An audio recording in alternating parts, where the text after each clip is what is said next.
गांव के कच्चे मकान में रामू चारपाई पर बैठा हुआ था। ऊपर का पंखा बेजान पड़ा था। गर्मी मानो आग बरस रही हो। रामू का गला सूख कर अटका जा रहा था। वहीं सीता रसोई से बाहर आई। हाँ, क्या कर रहा है तू? कुछ नहीं, चुपचाप बैठा है। पंखा टूटा पड़ा है। तेरे पास ना तो दम है ना ही पैसा। कब तक ऐसे मरेंगे?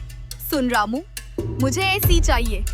इस गर्मी में अब मुझसे नहीं रहा जाता। अरे सीता, अभी पैसों की बहुत तंगी है। समोसे की दुकान भी नहीं चल रही। थोड़ा समय दे दो। मुझे तेरा रोना नहीं सुनना। मुझे एसी चाहिए तो चाहिए। सामने वाले मोहन के घर लग गया, शर्मा जी के घर लग गया। बस हमारा ही घर भट्टी बना हुआ है। रामू चुप हो गया। उसके पास कोई जवाब नहीं था। वह घर से बाहर निकल गया।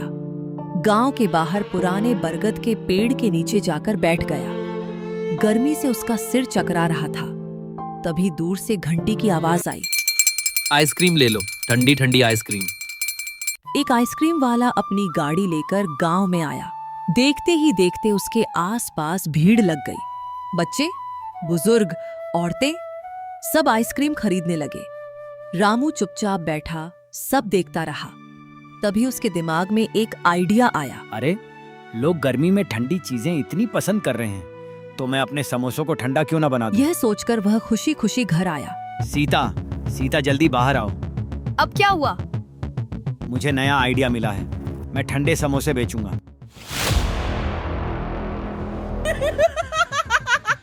तू सच में पागल हो गया है। अरे, समोसा कोई ठंडा खाता है क्या? लेकिन रामू के दिमाग में आइडिया बैठ चुका था। अगले दिन रामू अपनी दुकान पर गया और बर्फ के समोसे बनाने का प्रयोग करता रहा। कभी समोसा खराब हो जाता, कभी अंदर की भराई जम जाती, कभी स्वाद बिगड़ जाता। गांव वाले उसका मजाक उड़ाने लगे। लो, आ गया ठंडा समोसा वाला। कुछ दिन में ये बर्फ के परांठे भी बेचेगा। दोनों की बातें सुन के रामू उदास हो जाता है। लेकिन रामू ने हार नहीं मानी। एक रात उसने एक नया प्रयोग किया। उसने समोसे के अंदर ठंडी मलाई, मेवे और एक खास मीठा मिश्रण भरा। फिर उसे ठंडा करके रखा। सुबह उसने पहला बर्फ वाला समोसा तैयार किया। पहला ग्राहक एक छोटा बच्चा बना। बच्चे ने समोसे का पहला निवाला लिया। उसकी आंखें चमक उठी। ये तो आइसक्रीम और समोसे दोनों जैसा है। बच्चे की बात सुन के रामू खुश हो गया। उसका आइडिया काम कर गया। धीरे धीरे लोगों की भीड़ लगने लगी। एक हफ्ते बाद पूरे गांव में सिर्फ एक ही चर्चा थी, रामू के बर्फ वाले समोसे। गर्मी बढ़ती गई और रामू की कमाई भी। अब उसकी दुकान पर लंबी लाइन लगने लगी। उसे लग रहा था कि अब वह जल्दी ही सीता के लिए एसी भी खरीद लेगा। रामू ने एक लड़का भी काम करने के लिए दुकान पर रख लिया था।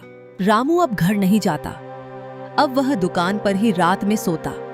रात के 1 बज रहे थे। दुकान से बर्तन गिरने की आवाज आई। कौन है? रामू उठ के दुकान के अंदर गया। उसने बर्तन टूटे हुए देखे। उसे लगा बिल्ली ने गिरा दी है। हे भगवान, ये क्या हो गया? ये बिल्ली बिना गरीबी में आटा गिला कर दी। लेकिन उस रात कोई तो आया था। अगले दिन दुकान खुली। पहले ग्राहक ने समोसा खाया। शुरू में ठंडक महसूस हुई, लेकिन कुछ सेकंड बाद पानी पानी, ये क्या बना दिया रामू? बर्फ का समोसा इतना तीखा कैसे है? रामू हैरान था। उसे समझ नहीं आया कि आखिर हुआ क्या। ये गलती नहीं हो सकती। कोई जानबूझकर कर रहा है। कौन है जो मेरी तरक्की से जल रहा है? उसका शक नौकर पर गया। क्यों रे, तूने ही किया है ना ये सब लड़का? नहीं, मालिक, भला ऐसा काम करके मुझे क्या मिलेगा? और मैं तो आज आपके सामने ही घर से आया हूँ। एक रात रामू ने चुपके से ढाबे के अंदर कोने में किसी को पता ना चले एक छोटा सा मोबाइल कैमरा लगा दिया और खुद टेबल के नीचे छुप गया। रात के ठीक 2 बजे कोई अंदर आया। रामू चुपके से देख रहा था। बुरके में कोई महिला अंदर आई और समोसे में मिर्च डालने लगी। तभी उसकी नजर ऊपर रखे कैमरे पर पड़ी। रामू तुरंत उठ करके खड़ा हो गया। सीता, तुम, स्वागत है तुम्हारा। आओ, तू यहाँ। अरे, क्यों कर रही हो तुम ये सब? क्यों कर रही हो? क्योंकि ये तेरा कुछ नहीं है, ये सब मेरा है। अरे, पागल हो गई है तू। मेरी दुकान है, मेरी मेहनत है, और वैसे भी जो मेरा है वो तेरा भी तो है। पागल, तू बन रहा है राजा और मैं रहूं रंग। अरे तू पागल है क्या? मैं राजा बनूंगा तो तू रानी बनेगी ना। समोसे में मिर्च डाला। हाँ, मैंने किया।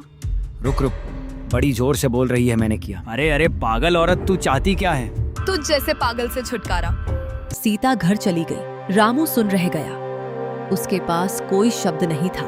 अगले दिन रामू ने गांव में पंचायत बुलाई। क्यों रे, क्या है तुम दोनों की समस्या? सरपंच जी ये देखिए वीडियो में इसने मेरे साथ क्या किया है। रामू ने सरपंच को पूरी वीडियो दिखाई। क्यों रे सीता, तूने समोसे में मिर्च क्यों मिलाई? मैं ये वीडियो कुछ नहीं जानती।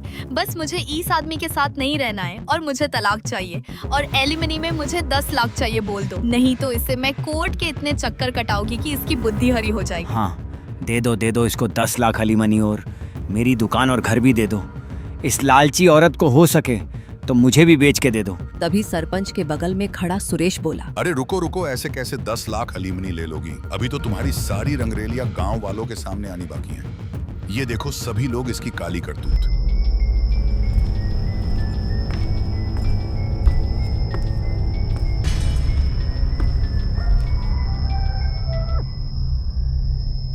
अरे ये तो विक्रम है। सीता, बस थोड़ा और सब्र करो।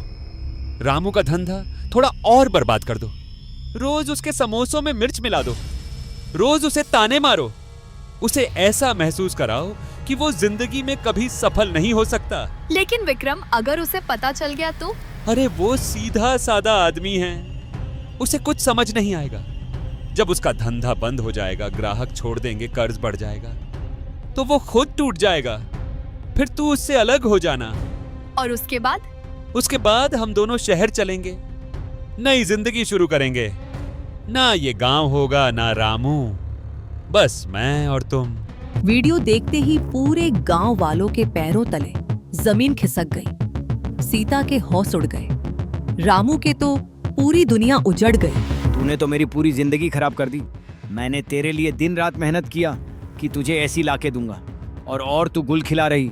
रुक तुझे बताता हूँ कुछ मैं। रामू गुस्से में तुरंत पुलिस को फोन किया। पुलिस आई। ऐसे लोगों को तो सलाखों के पीछे होना चाहिए। कांस्टेबल बंद करो दोनों को जेल में। सीता और विक्रम दोनों को जेल में बंद कर दिया गया। कुछ समय बाद रामू अपना धंधा फिर से सुधार लिया और उसकी मेहनत की कमाई बच गई।